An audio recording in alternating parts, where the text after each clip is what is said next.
எப்பயுமே அம்மா அறக்க பறக்க தான் வேலை செய்வாங்க. ஆனா இன்னைக்கு கொஞ்சம் அதிகமா வேலை செய்றாங்க. அது ஏன்னு சொல்றேன் கேளுங்க. மடிச்சு வச்ச துணியில எப்பயும் செல்ஃப்ல தான் வைப்பாங்க. ஆனா இப்ப பேக்ல வைக்கிறாங்க. ஏன்னு உங்களுக்கு தெரிஞ்சிருக்கும். அட ஆமாங்க, பேத்தியை பார்க்க அம்மாவும் அப்பாவும் சென்னை கிளம்பிட்டாங்க. பொதுவாவே 9 மணி ட்ரெயினுக்கு எங்க அம்மா 5 மணில இருந்தே அவசர அவசரமா கிளம்ப ஆரம்பிச்சிட்டாங்க. நிறைய தேங்காய் எண்ணெய் எடுத்து மூஞ்சில பூசிட்டு இருந்தாங்க. எதுக்குன்னு கேட்டா சைனிங்கா இருக்கணும் வேற சொல்றாங்க. சென்னை போறாங்க, அதனால அழகா போகணும்ல, அதனால நானே களத்துல இறங்கிட்டேன். அதுக்கு ஃபர்ஸ்ட் ஃபேசஸ் கனடாவில் வந்து ரோஸ் கோல்ட் ஸ்டாப் கிரீம் எடுத்திருக்கேன். இதுல ஷியா பட்டரும் ஹைலரானிக் ஆசிட் இருக்கிறதுனால நமக்கு இன்ஸ்டன்டாவே க்ளோ கொடுக்கும். அது மட்டும் இல்லாம இது ஹைலைட்டராகவும் பிரைமராகவும் யூஸ் பண்ணிக்கலாம். ஃபேசஸ் கனடாவோட ஹைட்ரா மேட் 3-in-1 ஃபவுண்டேஷன் தான் எடுத்திருக்கேன். இதுல ஃபவுண்டேஷன், மாய்ஸ்சரைசர், சன்ஸ்கிரீன் மூணுமே இருக்கு. ஸ்டாப் கிரீமும் ஃபவுண்டேஷனும் மிக்சிங்க போட்டு அம்மா ஃபேஸ்ல அப்ளை பண்ணியாச்சு.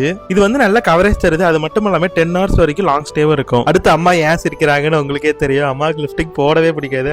ஆனாலும் ஃபேசஸ் கனடாவில் வந்து கம்ஃபி மேட் வாவ் லிப்ஸ்டிக் தான் வாங்கிட்டு வந்திருக்கேன். சரி இரு, நான் பொட்டு வச்சுட்டு அதுக்கப்புறம் லிப்ஸ்டிக் போடுறேன் அப்படின்னு சொல்லிட்டு அம்மா ஓகே சொல்லிட்டாங்க. இந்த லிப்ஸ்டிக்கோட ஷேட் பார்த்தோம்னா கொக்கோ கிரஸ். இது நல்ல லைட் வெயிட்டாகவும் நல்ல பட்ஜெட் ஃப்ரெண்ட்லியா 299க்குமே அவைலபிளா இருக்கு. இந்த லிப்ஸ்டிக் வந்து டிரான்ஸ்ஃபர் ப்ரூஃப், அது மட்டும் இல்லாம புட் ப்ரூஃபும் கூட. நெக்ஸ்ட் அம்மா வழக்கம் போல அவங்களோட குங்குமத்தையும் திண்ணறையும் வச்சுட்டு மேக்கப்பை கம்ப்ளீட் பண்ணிட்டாங்க. பொதுவாக என்ன நினைக்கிறாங்கன்னா, இந்த வயசுல எதுக்கு மேக்கப் போடுறீங்க அப்படிங்கிறாங்க. எந்த வயசுல மேக்கப் போட்டா என்னங்க, மனசுக்கு பிடிச்சா எப்ப வேணா மேக்கப் போடலாம். டைமை பார்த்தது அம்மா ஷாக் ஆயிட்டாங்க. அப்புறம் டக்கு டக்குன்னு தோசை சுட கிளம்பிட்டாங்க. ஆனா ரொம்பவுமே ஈஸியான ரெசிபி என்னன்னு கேட்டா தோசைன்னு தாங்க சொல்லுவேன். 5 நிமிஷத்துல அம்மா சுட்டு சாப்பிட்டு கிளம்பிட்டாங்க. 9 மணி ட்ரெயினுக்கு 8 மணிக்கு அம்மாவும் அப்பாவும் வீட்டுல இருந்து கிளம்பிட்டாங்க. ஸோ இந்த ப்ராடக்ட்லாம் நீங்களும் வாங்கணும்னு நினைச்சீங்கன்னா இந்த QR கோட ஸ்கேன் பண்ணி கூட வாங்கிக்கலாம். இல்லைன்னா உங்க ஃபேவரட் பியூட்டி வெப்சைட்லயும் வாங்கிக்கலாம். முக்கியமான விஷயம், உங்களுக்கு தேவையான மட்டும் வாங்கிக்கோங்க. பாய்.